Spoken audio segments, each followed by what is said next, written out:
Welcome back. All right, news of the day video for all you fine people on the internet for your Monday, March the 11th. Starting off with the Philadelphia Flyers news from yesterday. This came out, Elliot Friedman broke this.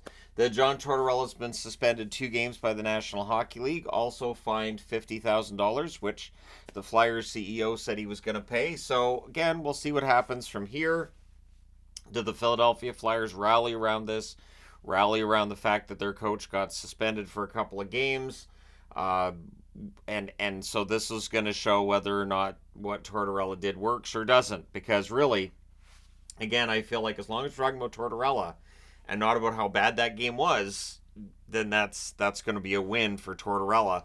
As long as the Flyers can start winning some games and keep themselves in that playoff spot. Otherwise, it'll have been for nothing, and that'll be 50 grand from the CEO's pocket. But again, there's definitely been a change in the way Philadelphia does business. Kind of feels like a throwback, doesn't it? Anyways, we'll see what happens there. For the Florida Panthers, it's not as bad for Ekblad as it may have been feared. He's seen as being out for 2 weeks, and then it'll be day to day after that. Multiple reports saying the same thing. So, yeah, Ekblad's going to be out, but not for that long. And Florida's already proven that they are fine when somebody in their lineup is hurt on that blue line. Blue line depth is not a problem for the Florida Panthers.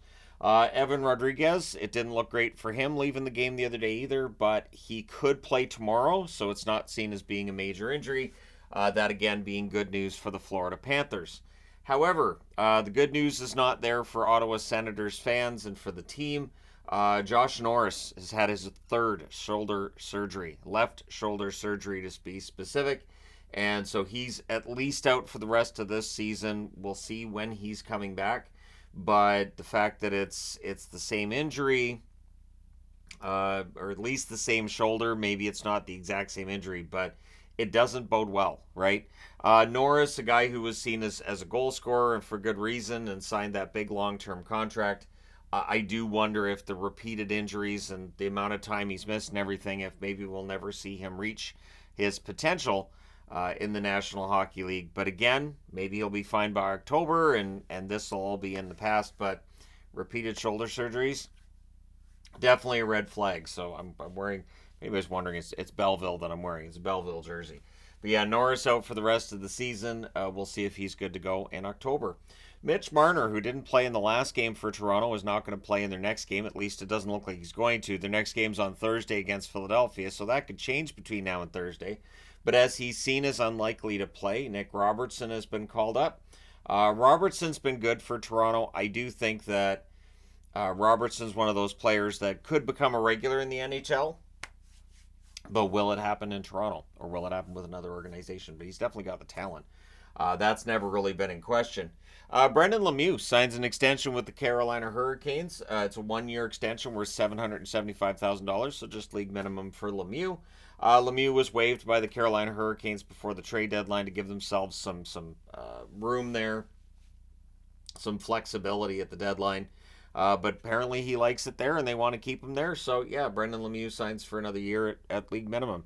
Not a lot of offense with Lemieux, obviously. You know what you're getting with Brendan Lemieux, an agitator, basically an agitator who can play a third, fourth line role here and there. But, yeah, league minimum, there's no risk to that for the Carolina Hurricanes either.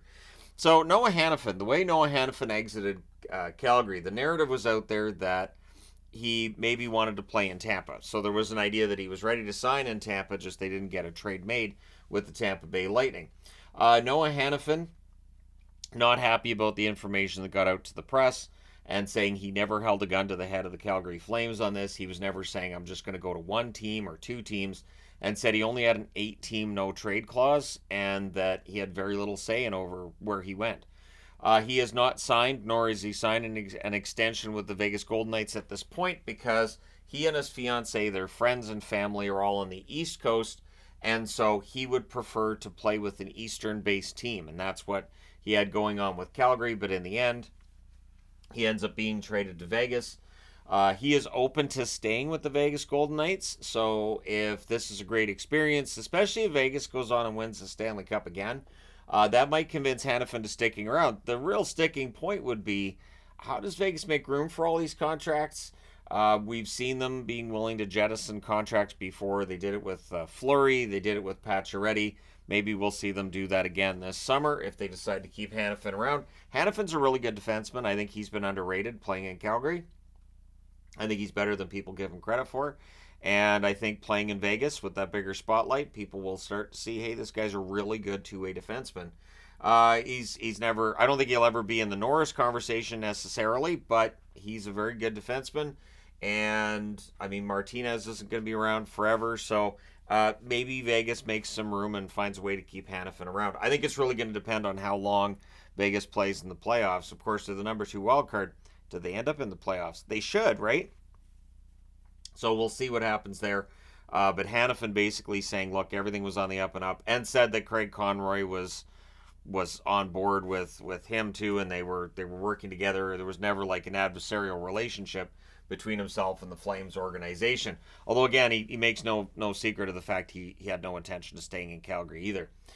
Gabe Landeskog. So there's been a lot of discussion about when Landeskog would come back. There's also, it's been so long since Landeskog's played, the conversation of if Landeskog will come back has been out there, and I totally understand that.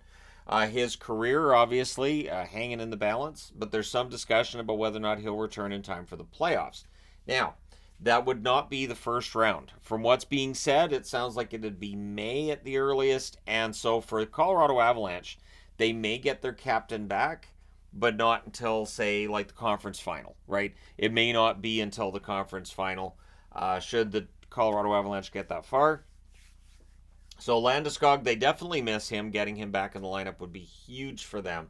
So if Colorado does, go through those first couple of rounds of the playoffs, and if they get Landeskog back, the question I would have at that point is, who's going to stop him? Like, I really do think that if Landeskog comes back and plays for them, and if they've already reached that far in the playoffs, I don't know if anybody would be able to stop him if he's 100% when he comes back. But yeah, so that's good news for Avs fans. But again, it's not going to happen early in the playoffs is what's being said. They want to make sure that he is absolutely 100% before they put him back in the lineup.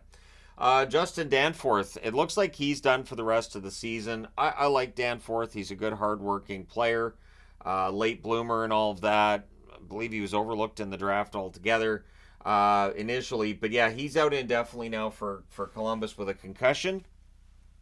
So for Columbus, a team that's obviously not in a playoff spot or anything, Danforth's been a good foot soldier for them, and so hopefully he's ready to go come training camp. Because usually with concussions and this late in the season, that's probably going to be it for him, and especially since they're saying out indefinitely, like they're not saying week to week with a concussion, so indefinitely normally means at least a month, and we're about a month from the end of the regular season, so Danforth's probably done for the year.